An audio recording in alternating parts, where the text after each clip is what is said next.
Hi అండి. ఆశ్వేజ మాసంలో దసరా తర్వాత వచ్చే తదినే అట్ల తద్దిగా జరుపుకుంటాం కదా.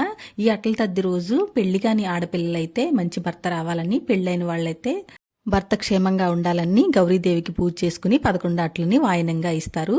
నేనైతే ముందు రోజు గోరింటాకు పెట్టుకుని గోంగూర పచ్చడి నూరి పక్కన పెట్టేశాను. ఉదయాన్నే లేచి తలంటి స్నానం చేసి దీపం పెట్టేసుకుని గోంగూర పచ్చడి, పొట్లకాయ కూర, పెరుగుతో భోంచేసేసాను.